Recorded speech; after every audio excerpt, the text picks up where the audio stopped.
नमस्कार दोस्तों, ask story channel में आप सबका हार्दिक स्वागत है। अंकित महर्षि द्वारा लिखित उपन्यास वो लड़की। इसके बाद थोड़ी देर तक हमने बातें की, फिर वह चला गया। शाम को मुझे हॉस्पिटल से डिस्चार्ज कर दिया गया और मैं अपने रूम के बजाय प्रोफेसर राममूर्ति के यहाँ चला गया। प्रोफेसर राममूर्ति ने मुझे बताया कि उनकी डिजिटल आइजा बॉक्स में वह सब बातें रिकॉर्ड हो गई हैं जो शैतानी काली परछाई ने कही थी, परंतु सुबह 3 बजे के बाद 11 बार हेल्प शब्द रिकॉर्ड किया गया है और इसकी फ्रीक्वेंसी काली परछाई से अलग है।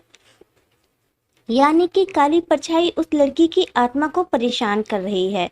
और जब वह सुबह के 5:30 बजे मेरे कमरे पर पहुंचे, तब उन्होंने कमरे की और अभिमंत्रित नींबू की जो हालत देखी, उससे यह साफ हो गया कि यह आत्मा बहुत ही ताकतवर है। इसको दूर करने के लिए किसी विशेष व्यक्ति की जरूरत है।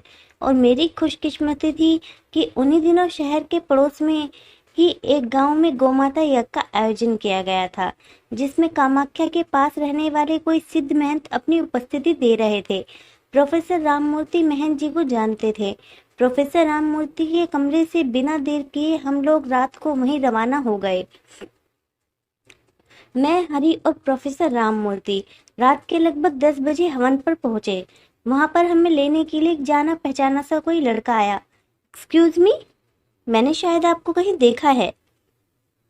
मैंने अपनी याददाश्त पर जोर डालते हुए उस लड़के से पूछा। यहाँ पर तो मैं पहली बार आया हूँ, लेकिन इससे पहले जैसलमेर, चित्तौड़गढ़, अलवर, सवाई माधोपुर, दौसा, कई जिले राजस्थान के भी मैंने देखे हैं। शायद हम वहां पर मिले हों। वह आगे बढ़ते हुए बोला। मैं, हरि और प्रोफेसर राममूर्ति तीनों उसके पीछे चल रहे थे और मैंने चलते चलते ही कहा, माफ करना, हूँ तो मैं राजस्थान का ही, पर इन जिलों में अभी तक मैं भी नहीं गया हूँ। तो उसने पीछे मुड़कर हंसते हुए जवाब दिया, तब तो शायद हम पिछले जन्म में मिले होंगे। मैंने फिर से कहा, नहीं यार, ऐसी कोई बात नहीं है। तुम्हारे हाव भाव, चलने का तरीका और तुम्हारी स्माइल, ऐसे लगता है कि जानता हूं मैं तुम्हें। मेरी बात सुनकर उसने अपनी जेब से मोबाइल निकाला और एक वीडियो चालू करके मेरे सामने लाया और बोला, मेरा नाम सौरभ है। मैं इंडियन पैरानॉर्मल सोसाइटी का फाउंडर मेंबर हूँ। मैं पिछले कुछ दिनों से भानगढ़ पर फिल्माए गए कुछ प्रोग्राम टीवी न्यूज चैनलों पर लगातार आ रहे हैं, शायद आपने भी देखे हों। मुझे समझ आ गया कि वह मुझे क्यों जाना पहचाना लग रहा था। 2-3 न्यूज चैनलों ने उसके भानगढ़ की कवरेज को दिखाया था। तो क्या हुआ, भानगढ़ में भूत मिले या नहीं मिले? मैंने उसके बराबर चलते हुए उसके कंधे पर हाथ रखकर पूछा, तो उसने कहा, नहीं यार, भानगढ़ में कहाँ भूत है, लेकिन राजस्थान में ही कुलधरा नाम की एक जगह है, जैसलमेर में। वहां पर 15 से 16 बार जा चुका हूँ। हालांकि कोई पुख्ता सबूत तो नहीं है मेरे पास, पर वहां पर सैकड़ों आत्माएं हैं, मुझे इसका पूरा विश्वास है। हम ऐसे ही बातें करते हुए मंदिर के संकरे रास्ते से होकर गुजर रहे थे। फिर सामने जो नजारा आया, उसे देखकर आश्चर्य से मुंह खुला रह गया। मंदिर अंदर से बहुत विशाल था, जिसमें बहुत ही भव्य यज्ञ वेदियां बनाई गई थी। 108 यज्ञ वेदियों में प्रत्येक पर एक गाय, 2 पंडित, यज्ञ में सहयोग करने वाले अन्य लोग बैठे थे। मंत्र उच्चारण से पहाड़ी पर बना हुआ वह किलेनुमा मंदिर गूंज रहा था। कुछ धुएं भरे रास्तों से गुजरकर हम लोग काली माँ के मंदिर में पहुंचे। वहीं पर हमारे ठहरने की व्यवस्था की गई थी। सौरभ ने बताया कि हमें बिना देरी करते हुए अभी सो जाना चाहिए, क्योंकि हमें सुबह 4 बजे महंत जी से पूर्ण तैयारी के साथ मिलना है। दूसरे दिन सुबह मैं थोड़ा लेट उठा था, सुबह 6:30 बजे। जब मैं उठा तो प्रोफेसर राममूर्ति अपने कंप्यूटर में कुछ काम कर रहे थे। मेरे उठते ही उन्होंने कहा, हमने महंत जी से बात कर ली है, तुम सोए हुए थे तो तुम्हें जगाना सही नहीं समझा। एक काम करो, महंत जी से मिलो और उन्हें अपनी समस्या बताओ, वही इसका कुछ हल निकाल सकते हैं। घंटे भर बाद मैं नहा धोकर महंत जी के कक्ष में पहुंचा। मैं महंत जी का कक्ष देखकर ही चौंक गया, क्योंकि वह कक्ष हिंदी, अंग्रेजी, अरबी, ग्रीक और अन्य भाषाओं वाली किताबों से भरा पड़ा था। बहुत सारे पैरानॉर्मल एक्टिविटी की पहचान करने वाले उपकरण भी वहां पर रखे हुए थे। महंत जी उस वक्त किताब पढ़ रहे थे। मुझे देखकर किताब को बंद करके मुस्कुराते हुए बोले, आओ अंकित, बैठो। अब कैसी है तुम्हारी तबीयत? राममूर्ति ने बताया था मुझे तुम्हारे बारे में। मुझे किताबें ताकते देख फिर से बोले, मैं जहाँ भी जाता हूँ वहां तक अपनी लाइब्रेरी साथ लेकर जाता हूँ। मैं उन्हें प्रणाम करते हुए उन्हीं के सामने गद्दी पर बैठ गया। मुझे सच में कोई आइडिया नहीं था कि उनसे कैसे बात की जाए। मैंने उनसे अपने टूटे फूटे शब्दों में कहा, पहले तो मैं भी भूत प्रेत को नहीं मानता था, पर अब। मेरी बात को बीच में ही काटकर महंत जी बोले, इतना सब होने के बाद भी तुम केवल मानते हो, जानते नहीं हो? मतलब? मैं कुछ समझा नहीं। मैंने असमंजस में कहा, क्या तुम मानते हो जापान होता है? महंत जी ने बड़ा अजीब प्रश्न किया। मतलब? जापान मानने या ना मानने से क्या होता है? जापान तो है, मैंने झुंझलाते हुए कहा। पर महंत जी पूरा दिमाग खाने पर थे। उन्होंने फिर से पूछा, क्या तुम कभी जापान गए हो? मैं? नहीं, मैं कभी जापान नहीं गया। महंत जी, तो तुम इतना विश्वास से कैसे कह सकते हो कि जापान होता है? मैं, करोड़ों लोग जा चुके हैं जापान, गूगल पर है, किताबों पर है, दुनिया के नक्शे में है, तो मानने न मानने का तो सवाल ही नहीं है। महंत जी, सही कहा तुमने, जापान मानने योग्य नहीं है, जानने योग्य है। और ठीक ऐसा ही भूत प्रेतों के संबंध में भी है। पर पता नहीं क्यों लोग जानने की बजाय उन्हें मानने से इनकार करते हैं। उनके पक्ष में दिए गए हर सबूत को मन गढ़ंत बताते हैं। मैं, लेकिन जापान तो कोई भी जा सकता है। महंत जी, ठीक कहा, लेकिन वहां जाने के लिए कुछ विशेष प्रक्रिया से गुजरना पड़ता है। ठीक वैसे ही भूत प्रेतों को जानने के लिए निश्चित प्रक्रियाओं से गुजरना पड़ता है। जैसे बिना पासपोर्ट, वीजा, प्लेन के तुम जापान नहीं जा सकते, वैसे ही कुछ खास प्रक्रियाओं को पूरे किए बिना भूत प्रेतों को नहीं जान सकते। पर पासपोर्ट, वीजा और प्लेन में बैठे बिना ही कोई कह दे कि जापान जैसी कोई चीज नहीं है, तो ये मन का वहम है, अंधविश्वास है। तो गलत कौन है? जिन लोगों ने आत्माओं का केवल नाम सुना है, कभी उनको खोजा नहीं, कभी शोध नहीं किया, कभी उनके अनुभवों से गुजरे नहीं। तुम उनकी बातों को सही मानकर उन लाखों लोगों के अनुभव को मानसिक रोग का नाम दे देते हो। क्या ये गलत नहीं है? मेरी बातों को गलत मत समझना। मैं बस इतना कहना चाहता हूँ कि आत्माओं के अस्तित्व पर तुम्हारे मानने या न मानने से कोई फर्क नहीं पड़ेगा। पर याद रखो, आत्माएं मानने योग्य नहीं, जानने योग्य हैं। मैं, मेरे कहने का मतलब यह नहीं था। ऐसा देखा गया है, एक ही परिस्थिति में रहने वाले अलग अलग लोगों के आत्माओं के संदर्भ में अनुभव भी अलग अलग होते हैं। अगर मेरे केस की बात की जाए तो मैं आत्माओं को देख और सुन पा रहा था, जबकि मेरे साथ के अन्य लोग उन्हें ना तो देख ही पा रहे थे, ना सुन पा रहे थे। ऐसा क्यों? महंत जी, आत्मा कोई पदार्थ नहीं है, ना ही आत्मा कोई स्थूल वस्तु है। आत्मा कोई यंत्र भी नहीं है। आत्मा तो चेतना मात्र है, एक भावना मात्र है। मान लो किसी थिएटर में भावना प्रधान फिल्म को देखने के लिए 500 लोग बैठे हैं। क्या यह जरूरी है कि उस फिल्म को देखने के बाद सभी 500 लोग रोने लगे? नहीं, ऐसा नहीं होता। उस फिल्म को देखकर केवल वही व्यक्ति रो पाएंगे जो खुद की भावनाओं को किसी न किसी वजह से उस फिल्म से जोड़ पाएंगे। आत्माओं के साथ भी ठीक ऐसा ही है। जो आत्माओं की भावना से जुड़ जाता है वह उन्हें देख और सुन सकता है, लेकिन जो भावना ही न समझे उसके लिए भावना प्रधान फिल्म और आत्माएं दोनों में ही कोई अर्थ मालूम न होगा। मैं, प्रोफेसर ने कहा कि एक शैतानी आत्मा ने उस लड़की की आत्मा को परेशान कर रखा है। आत्माएं एक दूसरे को क्यों परेशान करती हैं? कुछ आत्माएं ताकतवर और कुछ कमजोर क्यों होती हैं? महंत जी, क्या इंसान इंसान को परेशान नहीं करता है? यह उसकी फितरत पर निर्भर करता है। ठीक उसी प्रकार से आत्माओं की भी फितरत अलग अलग होती है। जहाँ तक आत्माओं की ताकत का सवाल है, तो आत्माओं की ताकत के पीछे मुख्य वजह विश्वास है। मैं, विश्वास? वो कैसे?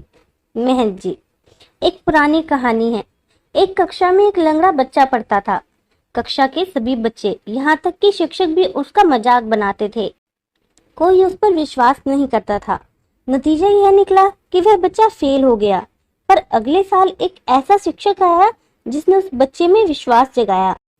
वह उससे अक्सर कहा करता था कि तुम बहुत ही भाग्यशाली हो कि लंगड़े होने के कारण तुम यहाँ वहाँ घूमने फिरने और खेलने में समय बर्बाद नहीं कर सकते हो, इसलिए तुम पूरी तन्मयता पूर्वक पढ़ाई कर सकते हो। नए शिक्षक के विश्वास जगाए जाने के बाद उस बच्चे ने बहुत ही अच्छे अंकों से वह कक्षा पास की, तो यह उस शिक्षक की विश्वास की ही ताकत थी जो उसे उसके वास्तविक अस्तित्व से, उसकी वास्तविक संभावना से मिल सकी। अगर वह शिक्षक उसमें विश्वास नहीं दिखाता तो वह बच्चा हमेशा अपने अस्तित्व के लिए ही संघर्ष करता रहता। ठीक ऐसा ही आत्माओं के साथ भी होता है। आत्माएं अपने अस्तित्व को साबित करने के लिए छोटे छोटे प्रयत्न करती हैं, पर उसमें जब तक कोई विश्वास न दिखाए तब तक उनकी वास्तविक ताकत को अनुभव करना संभव नहीं है। हम में से हर कोई आत्माओं के संपर्क में कभी न कभी आ चुका है, लेकिन वह कुछ झूठे तर्कों के सहारे अपने अनुभव को झुठलाने में ही रह जाता है। तुमने देखा होगा, बिना हवा के पत्ते उड़ते हुए, खूंटी पर टंगे कपड़े अचानक से गिरते हुए, अलमारी में रखी किताबें नीचे गिरते हुए, कमरे में रखी हुई पॉलिथीन या अखबार बिना पंखा चलाए ही कभी कभी कमरे में इधर से उधर उड़ने लगते हैं। यह बिना आंधी के ही कभी कमरे की खिड़की जोर से खुल जाती है या बंद हो जाती है। कभी रसोई में बर्तनों के गिरने की आवाज आती है। कुछ लोगों को अपने मृत परिजनों की आवाज सुनाई देती है। यह सब आत्माओं द्वारा अपने अस्तित्व को प्रमाणित करने के लिए की गई कोशिशें होती हैं, जिन्हें हम लोग सिरे से नकार देते हैं। इससे आत्माओं का मनोबल टूट जाता है और वह फिर ऐसी कोशिशें ही नहीं करती। लेकिन छोटे बच्चे इन सब चीजों को झूठे तर्कों से झुठलाने के बजाय उनके अस्तित्व का सम्मान देते हैं। यही कारण है कि बहुत बच्चे अक्सर आत्माओं से वार्तालाप कर सकते हैं। यदि मैं आत्माओं के अस्तित्व को पूरी तरह से नकार दूं, तो क्या यह संभव है कि मैं उस दुष्ट आत्मा से छुटकारा पा लूंगा? महंत जी, तुम जिस आत्मा से पीड़ित हो, उस आत्मा ने किसी को भी विश्वास दिखाने की कोई जरूरत नहीं है। वह एक उच्च मनोबल वाली आत्मा है। उसकी शक्तियां तुम्हारे विश्वास की मोहताज नहीं है।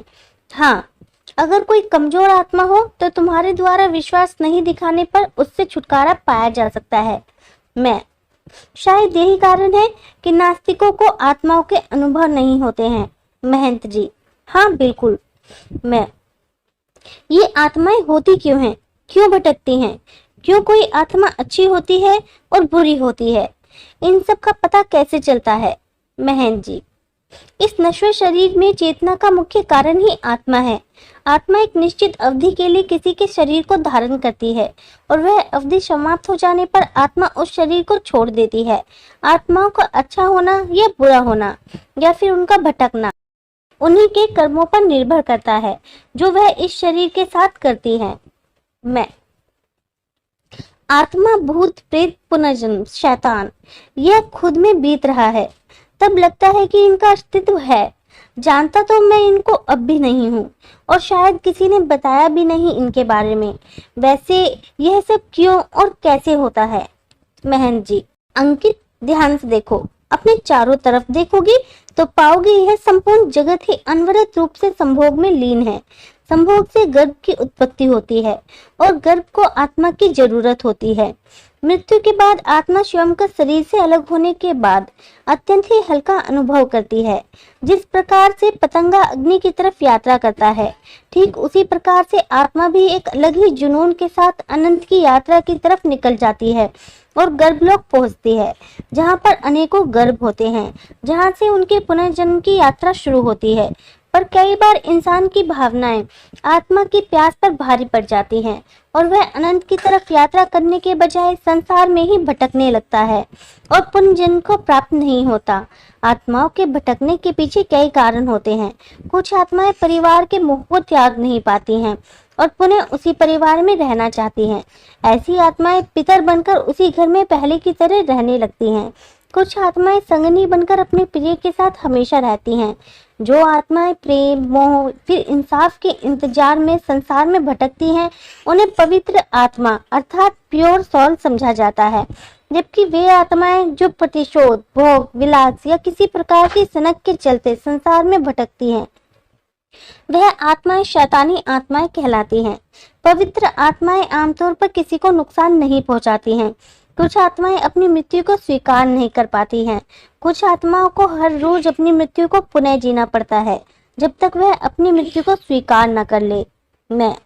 अनंत की यात्रा, गर्भलोक, आत्माओं का व्यवहार, यह बात कम समझ में आती है। शायद इसलिए लोगों का रुझान इनकी तरफ कम है। महंत जी, अगर किसी इंसान को तकनीकी ज्ञान बिल्कुल भी नहीं हो तो क्या तुम उसे ये समझा सकते हो कि टेलीविजन पर चैनल मात्र बदलने से ही विभिन्न देशों के प्रसारण कैसे आते हैं? क्या कारण है कि फोन में इस तरफ से बोली गई बात दूसरे फोन में हजारों मील दूर भी सुनी जा सकती है? हो सकता है तुम उसे समझा भी दो, पर वह समझ नहीं पाएगा और तुम्हारी बताई गई बातों से उसका रुझान भी उस तकनीक में नहीं हो पाएगा। प्रेतों के संबंध में भी हम बुनियादी ज्ञान नहीं रखते हैं। इस कारण मेरी सभी बातें तुम्हें बेहद ही काल्पनिक प्रतीत होंगी। धरती की आधी से ज्यादा आबादी बुनियादी विज्ञान से भी अपरिचित है, तो तुम कैसे उम्मीद कर सकते हो कि अध्यात्म, जो बुनियादी विज्ञान से बेहद ऊपरी स्तर का विज्ञान है, उसकी समझ हर किसी को होगी? महन जी के उत्तर से मैं निरुत्तर हो गया। कुछ लोगों की उपस्थिति इतनी दैवीय होती है कि समस्त प्रश्न विलीन हो जाते हैं। मेरे पास कुछ पूछने को शेष नहीं था। कक्ष में कुछ समय तक चुप्पी छाई रही। तभी सौरभ और हरि अंदर आए और बोले, महन जी, सारी तैयारियां पूरी हो चुकी हैं। महन जी, लेकिन फिर भी इस बारे में अंकित जी से एक बार पूछ लेना चाहिए। अंकित, अब तुम हमें यह बताओ कि वास्तव में क्या चाहते हो? तुम उन दोनों आत्माओं से मुक्ति चाहते हो या केवल काली परछाई से? पता नहीं क्यों यह सब सुनते ही मुझे उस लड़की की चीखें याद आने लगी और मेरा चेहरा गुस्से से तन गया। मैंने उनसे पूछा, जो उस रात मैंने सपने में देखा था, क्या सच में उस लड़की के साथ वैसा ही हुआ था? महन जी ने नजरें झुकाते हुए गहरी सांस छोड़कर जवाब दिया, हाँ, तुमने बिल्कुल सच देखा था। मेरे चेहरे पर कठोरता बढ़ती गई। गुस्से में मेरा चेहरा कपकपा रहा था। मैंने जवाब दिया, तो सबसे पहले उन दोनों को नर्क पहुंचाना चाहता हूँ। मुझे ऐसे देखकर महेंद्र जी ने मेरे गाल थपथपाते हुए कहा, यह तुम्हारा काम नहीं है अंकित। अगर तुम उन्हें सजा दिलवा भी दो, तब भी वह बच्ची जो अब सजा भुगत रही है, उसका क्या? जीते जी तो नहीं, मरने के बाद भी उसके साथ वही बदसलूकी हो रही है। एक शैतानी आत्मा ने उसे गुलाम बनाया हुआ है। वह आत्मा उस लड़की की चीखों से सुकून महसूस करती है। जब तक हम उसकी आत्मा को आजाद नहीं करवाते, तब तक उसके गुनहगारों को छोड़ देना चाहिए। इसके बाद वह खुद तय करेगी कि उनके साथ क्या सलूक किया जाए। मैं उसे आजाद करवाने के लिए क्या करना होगा? उसे आजाद करवाने के लिए क्या करना होगा? महन जी, उसने तुमसे मदद मांगी है, तो उसे आजाद भी केवल तुम ही करा सकते हो। तुम्हें इस शरीर को त्याग कर शैतानी आत्माओं की दुनिया में जाना होगा और वहां से उस लड़की को रिहा करके लाना होगा। पर याद रखना, तुम्हारी थोड़ी सी भी असावधानी तुम्हें हमेशा हमेशा के लिए शैतानी आत्माओं की दुनिया में कैद कर सकती है। अगर तुम्हारा कोई काम अधूरा रहा हो या कोई इच्छा तुम्हारी बच गई हो, तो वह पूरी कर लो। उसके बाद उस लड़की की आत्मा को रिहा करवाने की सोचना। मेरा कोई काम अधूरा नहीं, मुझ में कोई भी इच्छा नहीं बची है और ना ही मेरे जीवन का कोई लक्ष्य है। मैं एक क्षणवादी इंसान हूँ। मैं अपने हर दिन को जिंदगी का आखिरी दिन मानकर जीता हूँ। ना तो मुझ में मौत का डर बचा है, ना ही जीने की तमन्ना है। आप मुझे उन शैतानी आत्माओं की दुनिया में भेजिए ताकि मैं उस बच्ची को रिहा कर सकूं। महन जी, अगर यह सच है तो तुम जीते जी मुक्त हो गए। तुम्हारी आत्मा को दुनिया की कोई भी शक्ति गुलाम नहीं बना सकती। तुम मुझ पर पूरा विश्वास है, तुम आत्माओं की दुनिया में सफल होकर ही लौटोगे। आगे की कहानी अगले भाग में।